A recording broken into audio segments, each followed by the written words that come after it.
മെസ്സിയുടെ പേരിൽ സർക്കാർ രാഷ്ട്രീയ മുതലെടുപ്പിന് ശ്രമിച്ചെന്ന് പ്രതിപക്ഷ നേതാവ് വി ഡി സതീശൻ ആരോപിച്ചു. എന്ത് ചെയ്യാൻ പറ്റും? മെസ്സി ചതിച്ചാശാനെന്ന് ഞാൻ പറഞ്ഞല്ലേ പണ്ട്. വന്നാൽ നല്ല കാര്യം.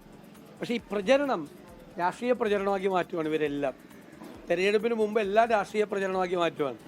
ആദ്യം മെസ്സി വരുന്നത് രാഷ്ട്രീയ പ്രചരണമാക്കി മാറ്റുവാണ്. അപ്പോൾ അതിൻ്റെ ഉത്തരവാദിത്വം കൂടി അവരെ ഏറ്റെടുക്കണം. രാഷ്ട്രീയ പ്രചരണമായി മാറ്റുമ്പോൾ വന്നാൽ നല്ല കാര്യം. വിവരങ്ങളുമായി അനിൽ വാസ്തവാണ് ആദ്യം ചേരുന്നത്. അനിൽ, എന്തുകൊണ്ട് മെസ്സി വരില്ല എന്ന് സ്പോൺസർ വിശദീകരിക്കുന്നു. വിവരങ്ങൾ അനിൽ.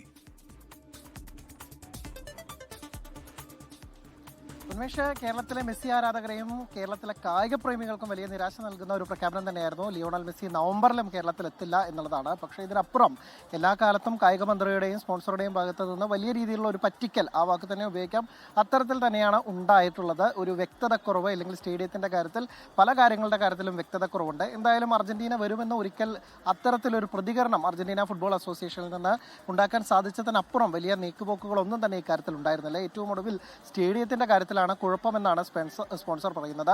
ഫിഫ നിലവാരം സ്റ്റേഡിയത്തിനില്ല, അതുകൊണ്ട് തന്നെ മത്സരം നടത്താൻ സാധിക്കില്ല എന്നായിരുന്നു സ്പോൺസർ വിശദീകരിച്ചത്. പക്ഷേ ഇക്കാര്യം നേരത്തെ തന്നെ വ്യക്തമായിരുന്നു. കാരണം കേരളത്തിൽ തന്നെ എന്നല്ല, ഇന്ത്യയിൽ തന്നെ ഫിഫ നിലവാരമുള്ള സ്റ്റേഡിയങ്ങൾ വലിയ കുറവാണ്. കേരളത്തിലെ ഒറ്റ സ്റ്റേഡിയം പോലും ഇല്ല എന്നുള്ളതാണ്. ആ ഘട്ടത്തിൽ എങ്ങനെയാണ് കലൂർ സ്റ്റേഡിയത്തിൽ മത്സരം നടത്തുക എന്നുള്ളത് അന്നേ ചോദ്യം ഉയർന്നതാണ്. പക്ഷേ ഒറ്റ മാസം കൊണ്ട് എല്ലാം ശരിയാക്കും എന്ന തരത്തിലായിരുന്നു സ്പോൺസർ പറഞ്ഞത്. അതിൻ്റെ പണി ചെയ്യുന്നതിൻ്റെയും ഇല്ലെങ്കിൽ അവിടുത്തെ നിർമ്മാണ പ്രവർത്തനങ്ങളുടെയൊക്കെ തന്നെ ചില വീഡിയോകളൊക്കെ തന്നെ പുറത്തു വരികയും ചെയ്തു. പക്ഷേ അപ്പോഴും ഈ അർജന്റീന മാധ്യമങ്ങൾ മത്സരങ്ങൾ ഉപേക്ഷിച്ചേക്കാം എന്ന തരത്തിൽ വാർത്തകൾ വന്നപ്പോൾ ഏതായാലും ഇപ്പോൾ മെസ്സി വരില്ല എന്നുള്ള കാര്യം അത് വ്യക്തമായി കഴിഞ്ഞിരിക്കുന്നു.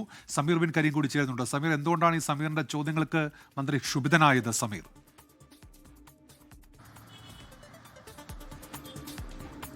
ഉന്മേഷ്, ഇതുമായി ബന്ധപ്പെട്ട് സ്പോൺസർ പറഞ്ഞിട്ടുണ്ടായിരുന്നത് ഈ വിൻഡോയിൽ കേരളത്തിൽ കളിക്കില്ല, അടുത്ത വിൻഡോയിലായിരിക്കും കേരളത്തിൽ കളിക്കുക എന്നുള്ളതായിരുന്നു.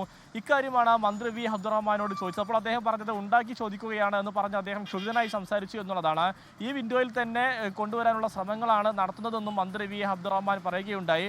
വളരെ മോശമാതിരി രീതിയിൽ സംസാരിക്കുന്നതോടൊപ്പം തന്നെ അദ്ദേഹം മറ്റൊരു അല്ലെങ്കിൽ വേറെ ഭാഷയിൽ മറുപടി പറയുമെന്നുള്ളതായിരുന്നു മന്ത്രി വി അബ്ദുറഹ്മാന്റെ പ്രതികരണം എന്നുള്ളതാണ് എടുത്തു പറയേണ്ടിയിരിക്കുന്ന ഒരു കാര്യം. ഈ നവംബറിൽ തന്നെ ടീമിനെ എത്തിക്കാനുള്ള ശ്രമമാണ് നടക്കുന്നതെന്ന് മന്ത്രി അബ്ദുറഹ്മാൻ ചൂണ്ടിക്കാണിച്ചു. അതോടൊപ്പം തന്നെ ഈ പൊതുജനങ്ങളെ കുറ്റപ്പെടുത്തുന്ന ഒരു സാഹചര്യം ഉണ്ടായി എന്നുള്ളത്, പ്രത്യേകിച്ച് ഈ ഫിഫയിലേക്ക് നിരവധിയായിട്ടുള്ള മെയിലുകൾ ഇവിടെ നിന്ന് പോയി, അതുകൂടി കളി തടസ്സമാകാൻ കാരണമായി എന്ന് മന്ത്രി അബ്ദുറഹ്മാൻ പഴിക്കുകയുണ്ടായി. ശരി, സമീർ ബിൻ കരീമാണ് വിവരങ്ങൾ നൽകിയത്. ലോകത്തെവിടെയായാലും ഏത് സമയത്തും 24 വാർത്തകളും ഓഗ്മെന്റഡ് റിയാലിറ്റി പാക്കേജുകളും എക്സ്പ്ലെയിനറുകളും വിശദമായി കാണാൻ ഞങ്ങളുടെ യൂട്യൂബ് ചാനൽ നിങ്ങൾക്ക് സബ്സ്ക്രൈബ് ചെയ്യാം.